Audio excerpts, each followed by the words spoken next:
కాకినాడ జిల్లాలో 80వ స్వాతంత్ర దినోత్సవ వేడుకలు ఘనంగా జరిగాయి. కాకినాడ జిల్లా పోలీస్ పరేడ్ గ్రౌండ్లో నిర్వహించిన ఈ వేడుకలకు రాష్ట్ర ఉప ముఖ్యమంత్రి పవన్ కళ్యాణ్ ముఖ్య అతిథిగా హాజరయ్యారు. జాతీయ పతాకాన్ని ఆవిష్కరించి జిల్లా ప్రజలను ఉద్దేశించి ఆయన ప్రసంగించారు. అనంతరం పోలీస్ జాగిలాల ప్రదర్శన, ప్రభుత్వ సంక్షేమ పథకాల శకటాల ప్రదర్శన, సాంస్కృతిక కార్యక్రమాలు ఆకట్టుకున్నాయి. వివిధ రంగాల్లో ప్రతిభ కనబరిచిన విద్యార్థులకు బహుమతులు అందజేశారు. ఇక జిల్లాలో విశిష్ట సేవలు అందించిన 242 మంది అధికారులు, సిబ్బందికి ప్రశంసా పత్రాలు అందించి వారి సేవలను గుర్తించారు. ప్రజాప్రతినిధులు, అధికారులు, ఉద్యోగులు, విద్యార్థులు, ప్రజలు పెద్ద సంఖ్యలో ఈ కార్యక్రమంలో పాల్గొన్నారు. ఇక వందే మాతరం జాతీయ గీతాలాపనతో వేడుకలు ఘనంగా ముగిశాయి.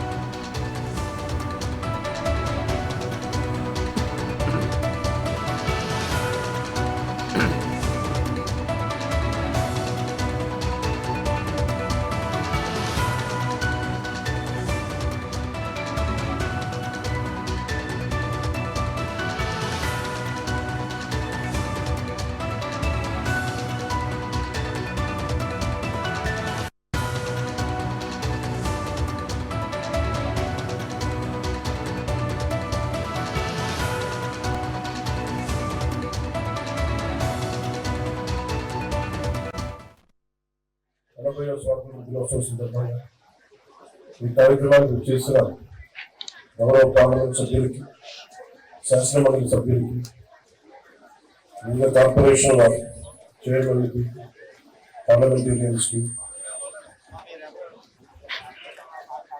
డైరెక్టర్స్కి, జిల్లా కలెక్టర్ గారికి, జిల్లా ఎస్పీ గారికి, జిల్లా అధికారులకి, పోలీస్ అధికారులకి, తర్వాత పాల్గొనడానికి ఇచ్చేసిన బృందాలకు, మహిళా ప్రతినిధులకు, రైతులకు, కార్మికులకు, ఉపాధ్యాయులకు, విద్యార్థులకు, మీడియా మిత్రులకు, అలాగే కాకినాడ జిల్లా ప్రజలకు, రాష్ట్ర ప్రజలకు, భారతదేశ ప్రజలందరికీ మన స్వాతంత్ర దినోత్సవ శుభాకాంక్షలు తెలియజేస్తున్నాం.